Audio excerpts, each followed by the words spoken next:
Hi, and welcome to our brand new series of Bridging International Waters. My name's Marcus Farry. And I'm Priyanka Pandit. This is all to raise money for a beautiful charity, and we'll get straight to that. However, it's all about Bridging International Waters. Me and Priyanka, we go back to 2025 at an international conference. Yes, that's right.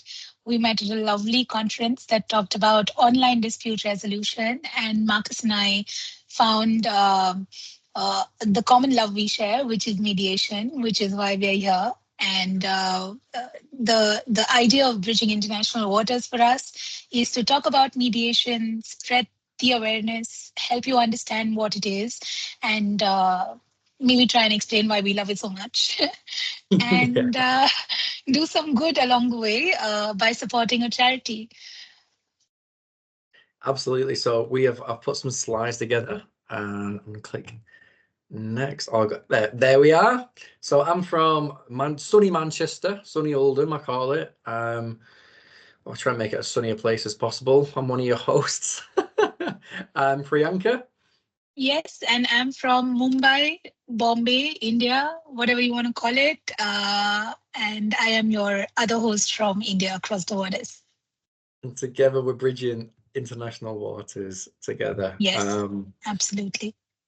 Awesome. So episode 1 is all about what is mediation and how you can open that door or to mediation and maybe explore it for yourself, right? Yes. So it's all about what we explore in mediation, what it actually is, and how powerful it is to actually resolve conflicts peacefully, right, Priyanka? Yeah, absolutely. I mean, most people believe that disputes only have two possible outcomes, right? You're either fighting in court or you're walking away. But there is actually a third part, and one that many people don't know exists. And that's what mediation is all about. So we'd like to speak to you and explain how mediation is different from courts and legal battles, and maybe along the way share real life examples of mediation in everyday situations that Marcus and I also do professionally to help resolve disputes. Absolutely, absolutely, Yeah. and And well Marcus, said. since this is our brainchild, can you walk us through the purpose behind the Bridging International Waters podcast? Well, being from Great Britain, sunny Oldham in Greater Manchester, I've always loved India. Always loved India, close to my heart. I went traveling there in 2018 and resided in the beautiful Goa for a short period, doing yoga and meditation. And I got talking to Priyanka and was like, "Hey, you're cool. Like, what's your story?" She's like, "Come on, you like this is Yeah. the Goa side. It's just like, oh my goodness, yeah." Yeah, absolutely. And I think what resonated most was that my hometown is also Goa. And we're both mediators. I'm a counsel for disputes, but I'm also an accredited mediator. And Marcus and I started talking about apart from the differences, how many comparisons we can draw between the different cultures that India and UK share. Of course, India and UK also have a lot of cross-cultural history. We've been a part of each other's cultural lives for a long, long time, Yeah. and there's a lot of relationship and history there, and therefore there's a lot of opportunity to draw from each other's cultures, learn from each other, understand and explore more, and do things differently for greater good.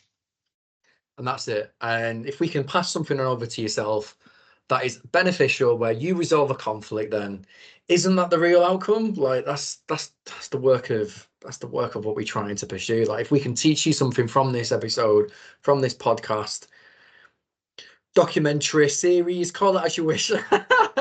um, we can Yes, hopefully pass on the good absolutely. word. I think for us, what we want to do here is we want to explore how mediation can really transform conflict across cultures, communities, and countries. Um, so that's really what this episode is going to be about. Absolutely. So, Pranky, this is your slide with a beautiful peacock. Yeah. Yes. So I want to talk about the process of mediation, what it is, just as a basic understanding for you.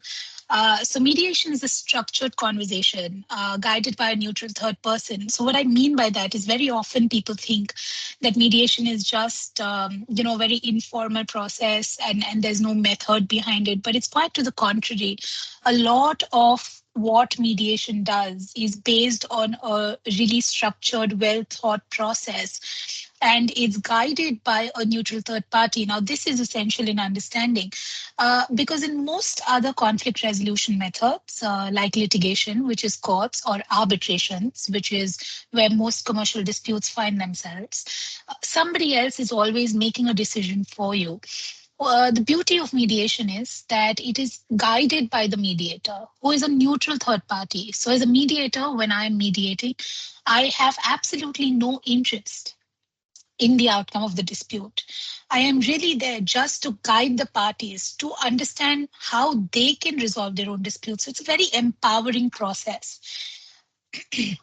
What a mediator does is the mediator will help people to talk and to listen and to understand each other. And this is another beautiful part of mediation.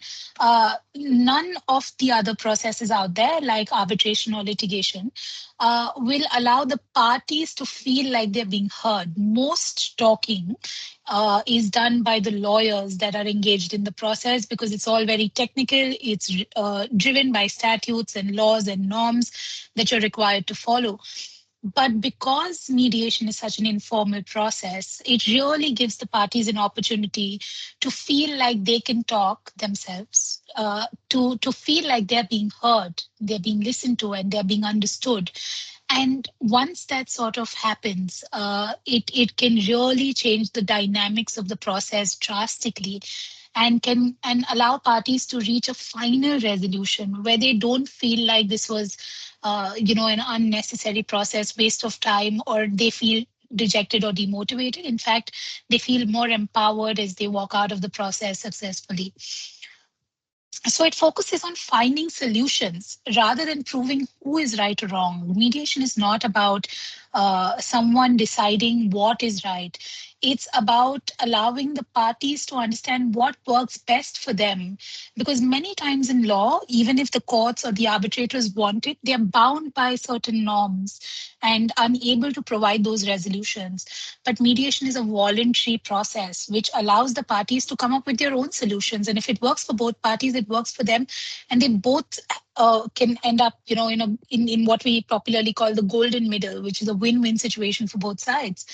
Of course, the most integral part of why mediation really, really works is that it's confidential, it's voluntary, and it's deeply respectful.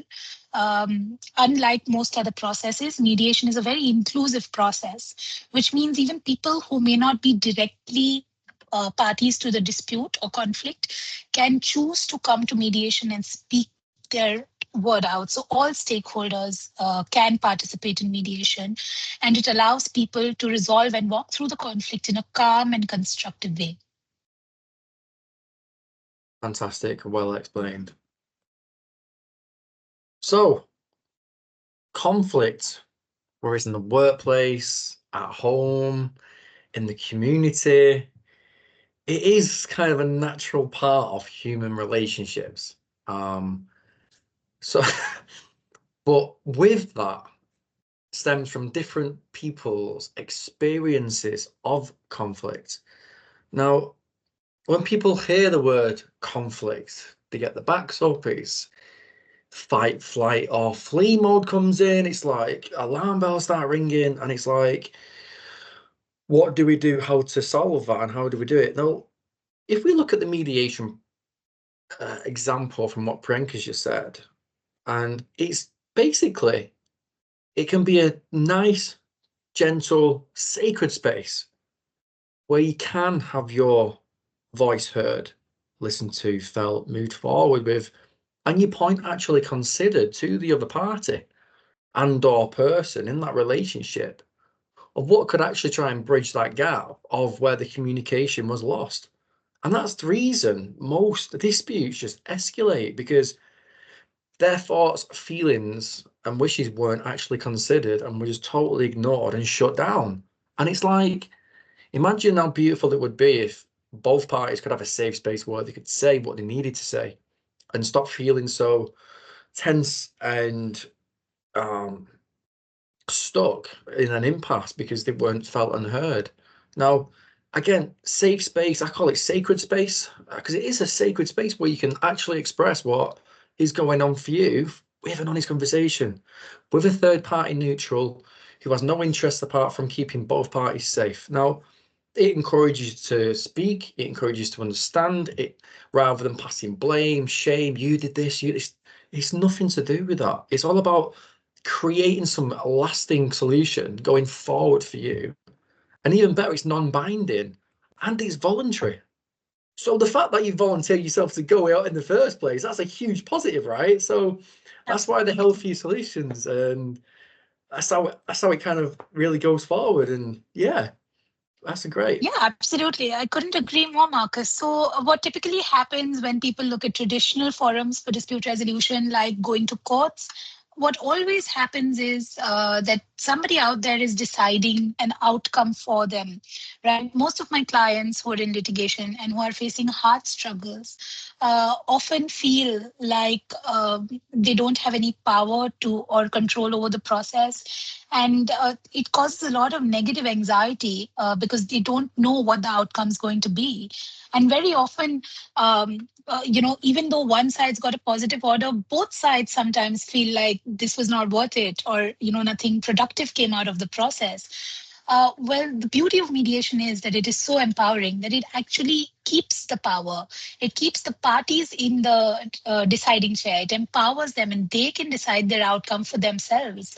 And of course, we all know how slow and expensive adversarial processes can be. Litigation arbitrations are really, really steep in the pocket.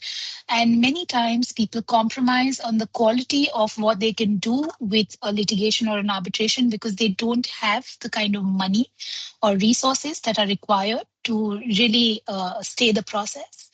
Um, One of the other things about mediation is that you can also control how much time you want to give in. If you're really open to mediation and you participate honestly and really think it through and allow the structured process to guide you, mediations can often resolve disputes in as short as 3 or 4 sessions.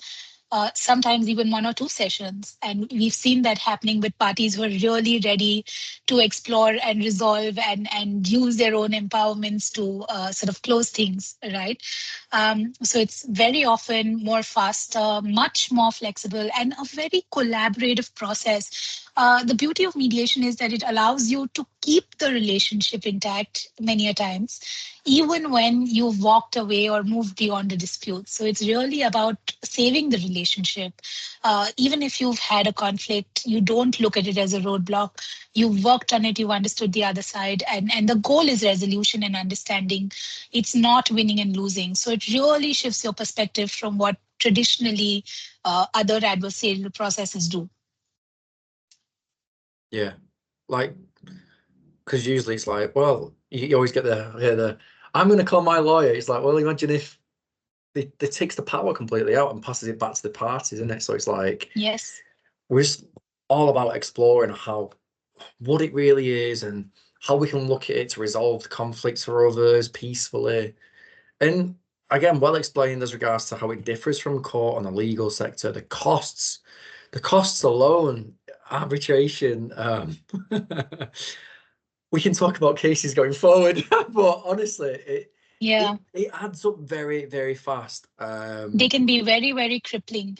Very often we see people in courts and arbitrations and litigations will come to a settlement only mm, because they cannot afford the process anymore. exactly, and it's like what we're trying to introduce about this whole podcast episode is you don't have to spend thousands and thousands of pounds on legal costs and this. We can just go to mediation and put it all on the table, and we like a 1 session, Absolutely. 2 session, 3 sessions, and you're quite right. If you're having 3 sessions, it's usually done by the third. I mean, depending on the situation. I Yeah, mean, of you and course. I will have had cases where it's been resolved in one day, and it's like, Yeah. you get to the office at 10 o'clock and you're resolved by 2 o'clock. It's like, right, I'll leave you all to it. And they're like scurrying off with the whole, what do we do now? What do we do now? So it is very, very exciting. And this is what we Absolutely. want to bring to the table for this whole podcast, and about how, again, the cultures differ, how it differs from courts and legal costs. And yeah, like you can say, it's used in family disagreements. Oh, yes. And they're so useful in family disagreements because families are so sacred and important and crucial for all of us, isn't it? And Yeah. irrespective of our differences, we all need family. We want family. We, irrespective of how annoying they can really be and really get to us, we can't live without family. Yeah. Uh, Family disagreements is one of the most useful mediation is one of the most useful tools that you can Yeah. have to resolve family disagreements. Not only will it help you to resolve them, it'll also help you to bridge gaps and keep that relationship intact, which is so so important. Yeah. Literally. Yeah, Neighborhood. I mean, yeah, workplace alone. I mean, I was telling yeah. Priyanka before the podcast started, confidentiality. So on Friday, just gone, on Monday, I resolved 2 cases in the workplace. And it was the simplest misunderstanding of the misunderstanding of just some of the small things, the emails. And it was like, if you're different, and then when they've shared each other's views, it was like, well, like, again, leaving the room, like planning the next meeting, and like, oh, one guy was off work for 3 months, and I was just like, oh wow, I wish he said he wished he could come in sooner. And I mean, but again, I mean, obviously you've heard about different types of neighborhood disputes and community issues. What are your Oh thoughts yes, on so many I of bet you've them. had your fair few of them, haven't you? I know Oh, I yes, have. absolutely. So, in India, especially in Bombay, we have huge housing societies, right? Complexes with high rises where a lot of people are staying. In the society that I stay, we have about 77 members. So you can imagine the kind of disagreements and disputes we have in, and now most of us have these WhatsApp groups. So you'll see, disagreements and chats, and sometimes text fights happening on WhatsApp, and this is really such a good space, and these are your neighbors. You're going to see them every day. You can't sort of live with resentment, and you want to sort of keep harmony. It's a very cooperative nature of living. Very close to Indian roots and hearts. So mediation can do wonders even in neighborhood disputes. It could be parking issues, it could be maintenance issues, it could be, you carrying out some work in your apartment which is impacted Yeah. and affected mine, and understanding how to sort of deal with that on a more human level instead of making it a problem for anybody.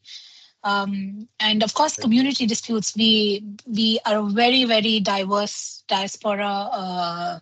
We have lots of different types of communities with different religious beliefs, ethnic beliefs, living together. In various parts of the city, country, state, and it's very natural for conflict to happen. You cannot Yeah. find throughout history any human society which has been without conflict. And so Yeah. naturally we must learn to evolve the way we deal with conflict, and not just depend on the systems that have been set up by our countries, and burden them or use them just to seek Yeah. vengeance or sometimes cause harassment or abuse the process, which we see so often now, just to sort of, pamper your ego or abuse power dynamics. Um, so in situations like this, for even greater good issues, public issues, in fact, so many international diplomacy issues Yeah. are also largely resolved by mediation. So it's Yeah. brilliant. Yeah. Yeah. More But mediation now more than ever, right? I mean, yeah, most yes. In yeah. in today's times, yeah, absolutely. Yeah. But you do a lot of workplace mediation, Marcus. How do you feel this works for business relationships or business use in protecting those working relationships? What's your Oh, experience? it's absolutely profound and needed now more than ever. Like, for example, new managers working in, I say, for example, you hire a new manager, there's not a lot of gelling or bonding within the team. They're in and out of the office, don't really get a chance to connect. Things are missed, deadlines aren't hit. Next minute, employees are off work, and you're thinking, how did this happen? And it's like, oh, I don't know. Then you speak to the other employee, they're not being felt, heard, seen, understood, work's being missed, deadlines aren't being hit. Next minute, they're in a grievance meeting, formal grievance meeting, mediation, and once you've sat down with both parties and, I just talked it out a little bit, you're thinking, this should have happened. And they both can agree that this should have happened months ago. Would have been so much further with the project and the deadline not being missed because it trickles down from the top. Well, why has this not been met? Oh, why has this not been met? And you're thinking, it's not been understood. It's not been understood. I mean, like you said, it needs to be where people can work anywhere to have a constructive conversation, to approach the conflict. And it's like, if it's at conflict stage, it's manageable. It's when it gets past the conflict stage, it's like done, totally done and shut down. And that's the silence period. Like there's no, that's the difficult part. And if it gets to that part, it's like, Yeah. it's I'm sure as we go along, we interesting. are going to talk a lot more about impasse and how to deal with it. One of our, I think we'll need an entire episode to just cover impasse because it really needs so much work. But let's not scare our listeners with all of that heavy stuff right away. But yeah, let's talk about where this mediation happens. So it's basically a conversation, and the beauty of today's world where technology connects us all real time, which is also something that's happening for the first time with humans in the history as we know it. um, so it can just be resolved through a conversation. That's really what's happening in mediation, where we're just talking. It's a very human process. It's very accessible. It's very open, very flexible. Um, and it's very inclusive of even the different cultures that you come from. Many times in mediation, when we see, in fact, in family dispute mediations, where I've counseled people who've come from different countries, different religious backgrounds, different cultures, and have married and then have now faced conflict. Mediation can really help to understand their personal background, cultures, beliefs, and try and get the other side some visibility on why the difference of opinion has occurred. And then allow them to see whether this difference in culture can be used to create something harmonious and beautiful together, or at least realize that it is not a them problem. It's just beliefs, but at least be respectful of that at the end of the process. I think that's most critical when you come to resolve these kind of disputes. And the goal is always, of course, to understand, what the pain point is, help the parties explore more. Something that when we're angry or very, very hurt, we don't often pay attention to or focus on. And I think mediation does something that absolutely no other conflict resolution process does, which is it allows and gives us place, and it respects the one human factor, which is emotion. We all have emotion. Absolutely. Yeah, And absolutely. no other process sort of allows that. Mediation is centered around that. So it's very healing as well. It's like it's like a healing process as it well. is a It's healing like, process. Absolutely. and I think that's what gets missed with the courts. It's like, it's not about healing, it's about attack. Whereas mediation is about healing and resolve, and so that's how we can do it, and how we can Absolutely. understand like what happened for that other party. And usually, if it gets to mediation, there's a good chance, because again, I always express the voluntary of how important it is to have a voluntary moment, a Absolutely. volunteer their time to go ahead with this. Yes. I also love the point of where it's like, I know we're not in this process yet, but we'll save that for later. But yeah, so Yeah. We can't give them like for once. They can watch episode Very 2, true. 3, and 4. Yes. We need you through all our episodes to know more. So reflecting on this, when have you needed to be heard more than to be right? It's a very deep one. That's very You deep can put one. that in the comments below on the video or on the post. And the question is, Yes. when have you been needed to be heard more than to be right? And something quite exciting, we have a bridge moment. So a bridge moment is what we're going to do every episode. Is think of one conflict in your life where being heard is mattered about more than being right. I think that follows up in the last slide. But is it about being right, or is it just about being heard, having your time to Yes. speak? And that'll bring up things within. All right. So it's always good to journal, signpost, speaking to a counselor, a therapist, something. If it does bring up, always, reach out to a supportive body. In the UK, we've got the Samaritans, we've got Bernardo's, we have mental health services that are available through the NHS. Just so from a UK point of view, and as regards to India, there's loads of support just the same, right? Yes, absolutely. We have lots of private institutions as well who provide support. We have mental health support even at our government hospitals now. And we also have a lot of private health options. We have counselors in place. We also have applications which make it very, very easy for you. We have helplines where you can just call 24/7 for free and get support in your situation. So lots of options available in India as well. Okay. Well, we're going to draw to a close here. I just want to say thank you to my amazing host and Priyanka for, taking the time out to join us and do this Thank you awesome work also. together. Thank you so much. Absolutely, And my pleasure, Marcus. Thank you very, very much. And thank you most of all to our listeners, of course. We wouldn't be here yes, if it weren't for you. So thank you for being patient. absolutely. Absolutely. We'll see you all in episode 2. Alrighty. See you. Thank you. Bye-bye.